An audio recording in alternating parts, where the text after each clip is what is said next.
Dear students, we are going to discuss the topic analysis of financial statements. Financial statements are prepared to meet external reporting requirements and also for the purpose of decision making. They play a vital role in the managerial decision making. The information provided in the financial statements is of immense help in making decisions through analysis and interpretation of financial statements. The information provided in the financial statements is not an end in itself, as meaningful conclusions cannot be drawn from these statements alone. Financial statement analysis may be defined as the process of identifying financial strengths and weaknesses of the firm by establishing a relationship between the items of the balance sheet and profit and loss account. Objectives: financial statement analysis can provide meaningful insight into the strategy, management, and operations of a firm. Financial analysis often assesses the firm's solvency, profitability, liquidity, and stability. Financial statements provide reliable information about the changes in net resources, that is, resources less obligations arising out of business activities, thus throw light upon solvency position of the concern. Financial statements provide financial information that assists in estimating the earning potential of the business. Thus, they provide light on profitability position of the concern. Financial statement analysis also enlightens us about the liquidity position of the concern, as it provides information about changes in economic resources and obligations, that is, changes in current assets and current liabilities. It tells us about the firm's liquidity position. Financial statement analysis provide reliable financial information about economic resources and obligations of the firm. Thus, it helps in analyzing the stability of the concern.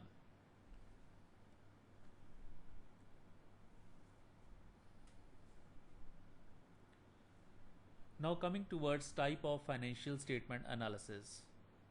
First one is on the basis of material used. It can be classified into two ways. One is external analysis, second is internal analysis. External analysis. It is done by the outsiders. They do not have direct access to firm's financial information from accounting records. They make the financial analysis on the basis of published financial statements. This type of analysis is usually done by government agencies, investors, creditors, bankers, and researchers, etc. Second type is internal analysis. This type of analysis is done by the executives, managers, or employees of the firm for internal control and management. They have direct access to financial information from accounting records. Next is on the basis of modus operandi, that is, method of operation. It is of two types. One is horizontal analysis, second is vertical analysis. Horizontal analysis uses figures from previous years as yardstick. Usually, the oldest year is used as base and subsequent years are expressed as the percentage of base. Under this method, the behavior of each item in the financial statement is studied. In essence, the analyst is looking for areas of deterioration or improvement from a particular period. Horizontal analysis on an income statement indicates sales trends and the behavior of various expenses over time. The trends in these percentages may reveal significant insights into the strategy and efficiency of operation. Next type is vertical analysis. Vertical analysis uses one item on each financial statement as a base figure and expresses other figures as a percentage of the base. In the balance sheet, total assets are usually taken as the base, while income statement uses net sales as base. Financial statements based on vertical analysis allow for easy analysis between companies or between different time intervals of the company. Preparing financial statements in this way reduces the bias that occur when analyzing companies of different sizes. Next comes techniques of financial statement analysis.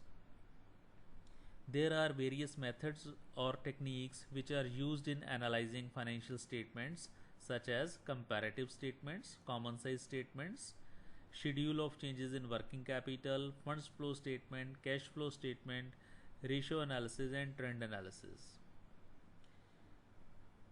In this discussion, we shall take up only comparative statements, common size statements, and trend analysis. Other methods will be discussed in next chapters. Now, comparative statements. Comparative statements are financial statements that cover a different time period but are prepared in a manner that every item may be compared from one period to another easily. This quality means that comparative statement is a financial statement that helps in the process of comparative analysis. There are varied benefits of a comparative statement to a company. Comparative statements are the comparison of financial statements of a company with its previous year's financial statements.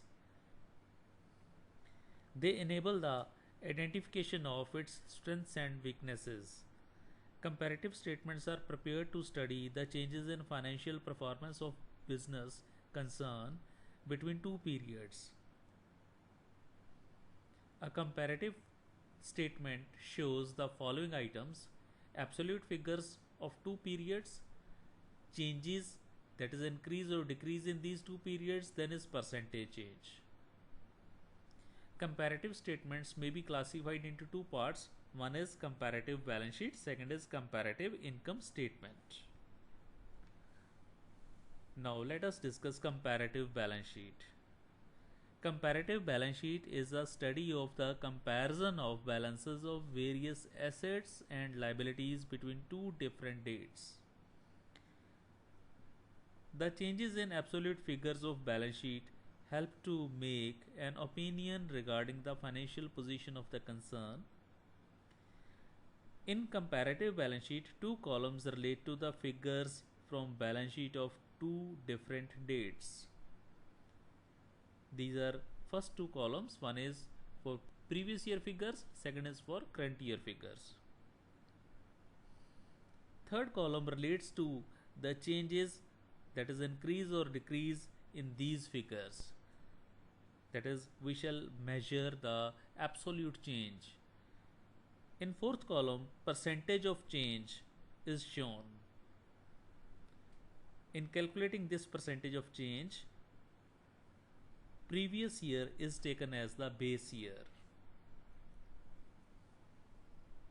In particular columns, we shall take up all the items such as fixed assets, investments, working capital, capital employed, etc.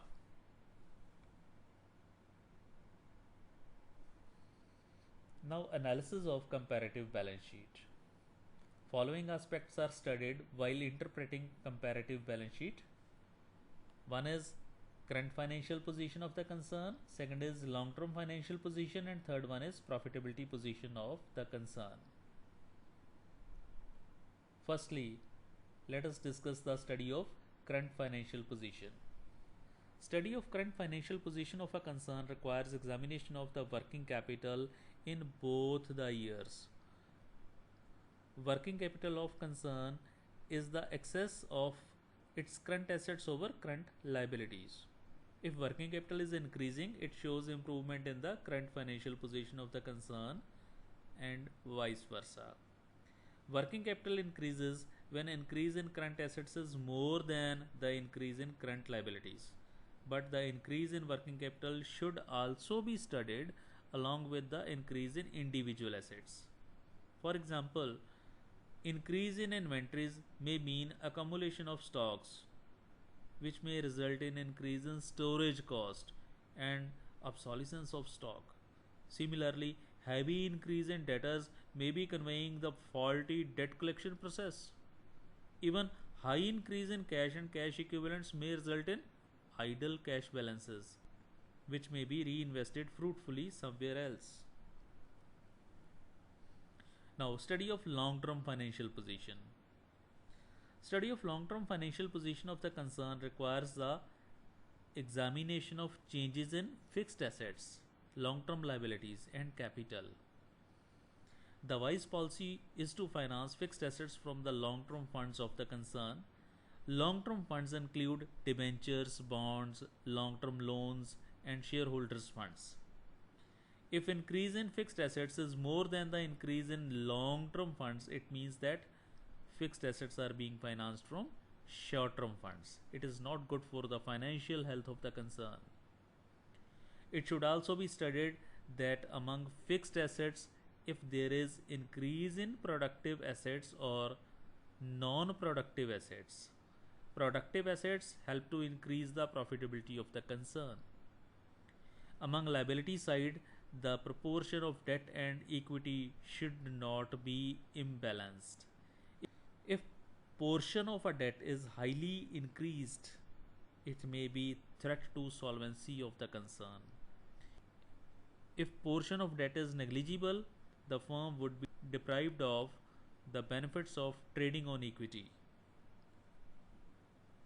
Now, study of profitability position. Study of profitability position of the concern in a comparative balance sheet requires the examination of various items under the head reserve and surplus.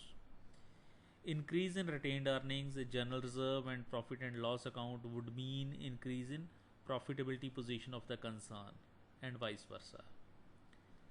After studying above factors, the opinion on financial position of the concern may be framed.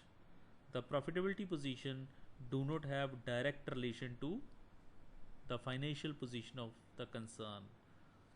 If profitability of the concern is good, we cannot say financial position is also good and vice versa.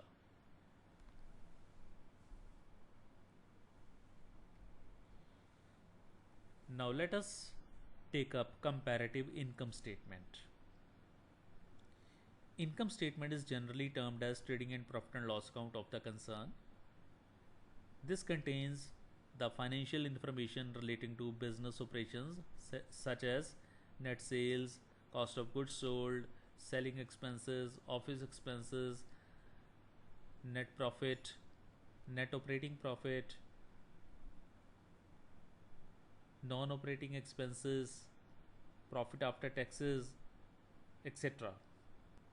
These figures are matched with the corresponding figures of previous years individually and changes are studied. In first two columns, that is for previous year and current year, we take up the figures of previous 2 years and we study the changes in these two columns. In third column, we take up the changes. That column is for absolute change.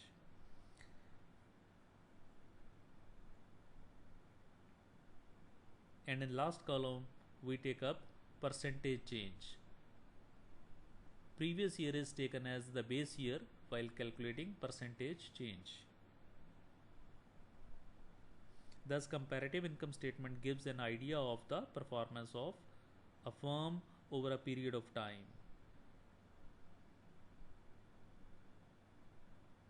You have seen that as in comparative balance sheet, income statement also has 4 columns. First 2 columns show absolute figures of various items for 2 years. Third column shows changes in these figures and fourth column shows the percentage change. Now let us study analysis of comparative income statement. It can be studied in 4 parts. One is analysis of sales, second is analysis of production cost, third is analysis of gross profit and operating profit, and last one analysis of overall profitability. First is analysis of sales. The gross sales of a given product or all products of the company are compared with the gross sales generated in a previous month, quarter, or year. Comparing generated revenue from one period to a different period can add another dimension to analyze the effectiveness of sales effort, as it will make possible to identify trends such as a decrease in revenue in spite of increase in sales. Then is analysis of production cost. Along with being an excellent way to broaden the understanding of success of the sales effort, a comparative statement can also help in addressing the changes in production cost.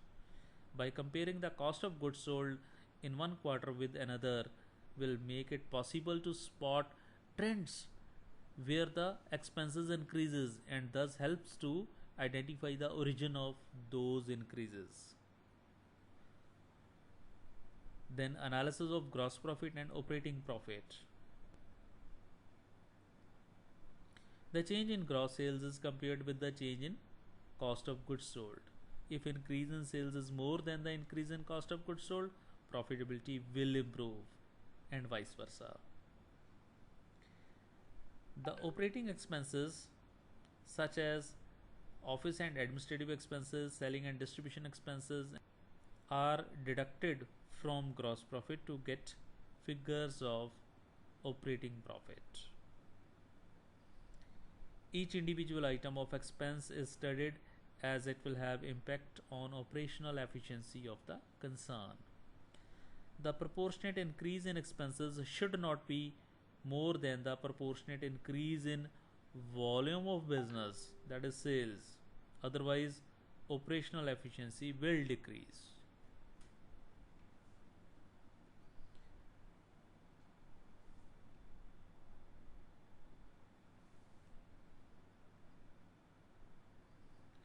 Now some comments on analysis of overall profitability. When non-operating incomes and non-operating expenses are adjusted to operating profit, it gives us the figure of net profit, which gives us idea of overall profitability of the concern. It is important that non-operating expenses should be kept to the minimum extent as possible. Comparison of net profit over the years makes possible to identify trends in profitability of the concern. All these factors should be considered while making an overall opinion regarding the profitability of the concern. Now, common size statements. The common size statement is a statement that is often utilized as a quick and easy reference for the finances of a business firm. The structure of the common size statement uses a common base figure and assigns a percentage of that figure to each item or category given in the document. The use of a common size statement makes it possible to identify areas that may be utilizing more of the operating capital than is practical at the given period of time and allow the corrective action at earliest possible. The common size statement may also be helpful in comparing the financial structures and operation strategies of two different firms. The use of percentages in the common size statements removes the issue of which company generates more sales revenue and focuses on how the sales revenue is utilized within each of the two businesses. Often, the use of a common size statement highlights the strengths and weaknesses of the firm to identify areas where firms are utilizing resources efficiently, as well as the areas where there is room for improvement. Common size statements can be prepared for any review period as desired. For example, quarterly, semi-annually, or annual reviews.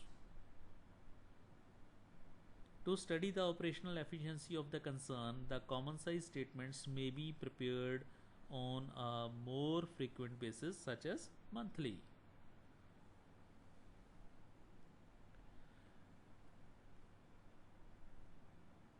The common size statements can be classified into two parts. One is common size balance sheet, second is common size income statement. Common size statements are shown in analytical percentages. The contents of these statements are shown as percentages of total assets or total liabilities in case of common size balance sheet, and total sales in case of common size income statement. The common size balance sheet is the statement where various items of balance sheet are expressed as percentage of the total of balance sheet. This means each individual asset is shown as percentage of total assets and each individual liability is expressed as percentage of total liabilities.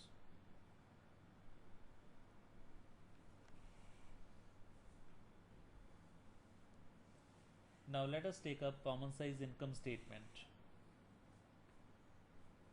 This is the statement in which various items of income statement such as cost of goods sold, operating expenses, non-operating expenses, non-operating incomes, profits, etc. are expressed as percentage of total sales.